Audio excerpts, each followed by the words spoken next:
अस्सलाम वालेकुम, मैं हूं Sumaira Parveen, clinical psychologist from Sadaqat clinic Karachi. आज इस टॉपिक के ऊपर हम बात करने जा रहे हैं वो ये है कि किस तरह से वालिदैन बच्चों से अपनी बातें मनवा सकते हैं।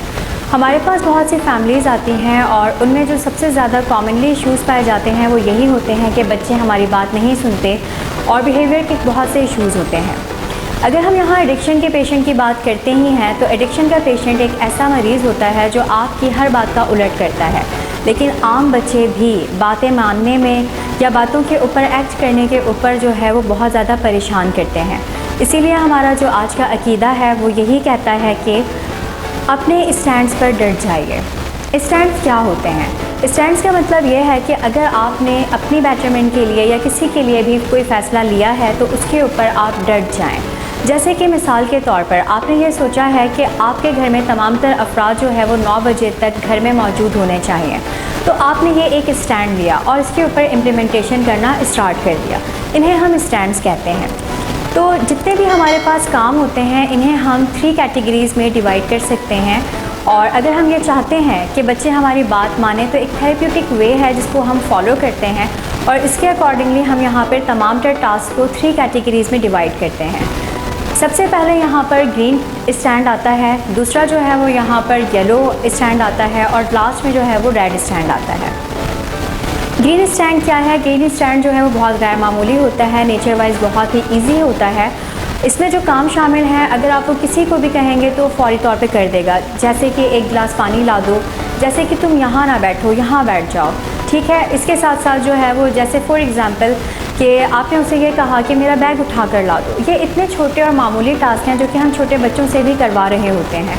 इनमें करने में ना ही तो किसी को कोई तकलीफ़ होती है और ना ही तो कोई क्राइसिस पैदा होता है। दूसरा जो यहाँ पे टास्क आता है वो है येलो टास्क, यानी कि येलो स्टैंड। येलो स्टैंड में जो येलो स्टैंड का मतलब ये है कि ये ग्रीन स्टैंड के एज़ कम्पेयर थोड़ा सा टफ़ होता है, थोड़ा सा डिफ़िकल्ट होता है और इसमें थोड़े से क्राइसिस पैदा होते हैं, यानी बच्चा थोड़ी सी नाराज़गी का इजहार भी कर सकता है। जैसे कि इसमें ये चीज़ें आती हैं कि आप ये कहते हैं कि बेटे उठो मेरे साथ ग्रॉसरी स्टोर तक चल लो, या फिर जैसे कि यहाँ पर ये चीज़ आती है कि छोटे बहन भाई को स्कूल या कॉलेज छोड़कर आ जाओ, या फिर मुझे किसी रिलेटिव के यहाँ जाना है मेरे साथ चलो। यानी ये वो स्टैंड्स हैं जिसमें उसे थोड़ी सी दिक्कत लगती है, एफ़र्ट लगती है और उसके लिए वो आपको कभी कभी टाल भी देता है। थर्ड जो यहाँ पर हमारा स्टैंड है वो है रेड स्टैंड। रेड स्टैंड क्या होता है? रेड स्टैंड जो है वो नेचर वाइज बहुत ही डिफ़िकल्ट होता है और अक्सर बेशतर वालिदैन इसके ऊपर बात करने से भी डरने लग जाते हैं। जैसे कि इसमें इस तरह के काम शामिल हैं कि मोबाइल फ़ोन का ज़्यादा इस्तेमाल ना किया करो, जैसे कि पैसे जो हैं इसको बहुत ही किफ़ायत शुमारी से इस्तेमाल किया करो या इतना वेस्ट ना किया करो पैसों का। इसी तरह आप यहाँ पे ये कहते हैं कि आपकी गैदरिंग में कुछ ऐसे दोस्त हैं जो मुझे पसंद नहीं, तो उनसे मिलना जुलना छोड़ दो। या फिर अगर हम नशे के मरीज़ की बात करें तो आए दिन जो डिस्कशंस होते हैं पेरेंट्स और बच्चे के दरमियान में वो यही होते हैं कि मैंने आपको फ़लाँ दोस्त के साथ देखा, मैंने आपको फ़लाँ दोस्त के साथ देखा है, तो इससे मिलना जुलना आप छोड़ दें। आप जो है वो मोबाइल फ़ोन पे ऐसे लोगों से ताल्लुकात रखना छोड़ दें। तो ये वो स्टैंड्स होते हैं जो कि बहुत ज़्यादा टफ़ हैं और इसमें जो है वो क्राइसिस पैदा होने के इम्कानात होते हैं। लेकिन अगर आप ये चाहते हैं कि बच्चा जो है वो आपके बड़े बड़े काम भी माने, आपकी बड़ी बड़ी बातें माने, तो सबसे पहले जो हमारा स्टैंड है वो है ग्रीन स्टैंड, जो कि दिखने में तो बहुत ही गैर मामूली है लेकिन ये बहुत वर्क करता है।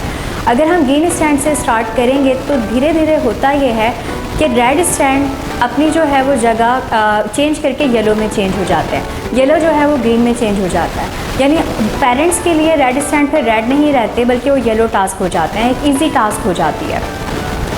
स्टैंड्स बनाते हुए एक बात का बहुत ज़्यादा ख्याल रखने की ज़रूरत होती है और वो ये है कि कभी भी स्टैंड अकेले ना बनाएं। स्टैंड्स अगर आप लेते हैं तो सबसे पहले अपनी तमाम तर फैमिली मेम्बर्स को जमा कीजिए, उनके साथ अपनी शेयरिंग कीजिए कि मैं ये रूल जो है वो अपनी फैमिली में इम्प्लीमेंट करना चाहता हूँ या मैं ये चाहता हूँ कि ये चेंज हमारी फैमिली के अंदर आए। तो उसके लिए सबकी जो है वो एग्रीमेंट्स लीजिए, सबको राज़ी कीजिए, सबकी ओपिनियंस लीजिए और एक मुतफ़क्किरा राय पर आकर आप जो है वो ये स्टैंड घर वालों के ऊपर लागू कर दीजिए, यानी कि इम्प्लीमेंटेशन के लिए उसे तैयार कर दीजिए। एक बात हमेशा याद रखिए कि अगर आप अपने स्टैंड से हट जाते हैं या फिर आप तो अपने स्टैंड पे बहुत अच्छे से जो है वो टिके हुए हैं, लेकिन आपका अदर फैमिली मेम्बर जो है वो इसके ऊपर नहीं टिक पा रहा बल्कि वो फ़ौरन से जो है वो लूज़ कर जाता है स्टैंड को, तो इससे बच्चा जो है वो ये मैसेज जाता है उसे कि ये स्टैंड्स कुछ नहीं होते, बात मान ली है तो ठीक है, बात नहीं भी मानी तो क्या फ़र्क पड़ता है, अब्बू ने कहा था मान लो, अम्मी ने कहा नहीं मानो। तो ये वो चीज़ें हैं जो कि आप अगर एक होकर यूनिटी के साथ इन चीज़ों को इम्प्लीमेंट करेंगे तो आप कामयाब हो सकते हैं। और अकॉर्डिंग टू साइकोलॉजी, जब हम स्टैंड्स बनाते हैं और हम अपने बच्चों से यस का जो है वो खाना बढ़ाते चले जाते हैं, यानी यस का क्रेडिट हम बढ़ाते चले जाते हैं, तो बच्चा आपको इजीली नो नहीं कह पाता है। और हर पेरेंट्स को जो है वो अपने बच्चों से यस लेने का एक फ़न आना चाहिए, जो कि इसको फॉलो करके बहुत आसानी से लिया जा सकता है।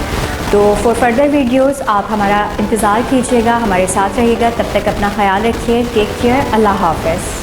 मनशियात से जान छुड़ाना इतना मुश्किल क्यों है? नशे का मरीज हर रोज नशा छोड़ने की बात करता है और फिर चाहता है कि खुद ही ऐसा कर गुजरे।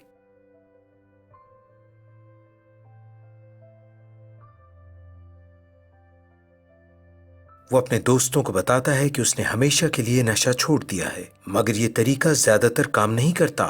आखिरकार वो फिसल जाता है और दोबारा नशा शुरू कर देता है। फिर बहुत नदामत होती है। नशा छोड़ना इतना मुश्किल क्यों है? नशा छोड़ना मुश्किल इसलिए है कि ये एक दिमागी बीमारी है।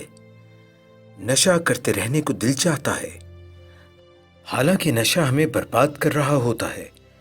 नशा छोड़ने के लिए मदद की जरूरत होती है। हमारा दिमाग कंट्रोल टावर की तरह सिग्नल भेजता है ताकि हम जान लें कि कौन सा काम करना है और कौन सा नहीं। वो हमें दूसरे रास्ते भी बताता है। नशा करने से दिमाग के कीमियाई सिग्नल बदलने लगते हैं। आपकी पसंद और नापसंद बदल जाती है। फिर आप वो करते हैं जो नशा आपसे करवाता है। आप पूरी तरह नशे के काबू में आ जाते हैं। दिमाग में मजे का मरकज तब मुतहर्रिक होता है जब आप खाते हैं, आपको प्यार होता है या फिर किसी मजेदार तजुर्बे से गुजरते हैं।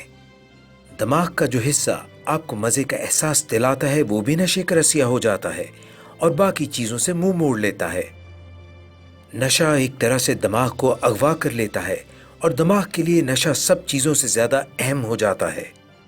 जब कोई नशा करता है तो पहले पहल उसे कैफो सरूर मिलता है, मजा आना अच्छा लगता है, मगर वक्त गुजरने के साथ साथ सरूर इतना भरपूर और देरपा नहीं रहता। एक तरह से नशे में बरकत नहीं रहती और फिर बस हर वक्त नशा चाहिए। नशा न करें तो बहुत स्यापा होता है। इसे कहते हैं कि आपको नशे की लत लग गई है। मगर आपको इस तरह नशे के चुंगल में फंसे रहने की जरूरत नहीं। नशा छोड़ना मुश्किल है मगर ये ऐन मुमकिन है। दुनिया में रोजाना लाखों लोग नशा छोड़ते हैं। अगर आपको या आपके किसी प्यारे को नशे की बीमारी है तो मदद हासिल कीजिए। सदाकत क्लिनिक से मदद हासिल कीजिए। यहां से नहीं तो किसी से भी मदद हासिल कीजिए, पर मदद जरूर हासिल कीजिए। मदद हासिल कीजिए, मदद हासिल कीजिए। A public service message bye Sadaqat clinic. अभी कॉल कीजिए मरी 0300 741 3639, कराची 0314 686 5271।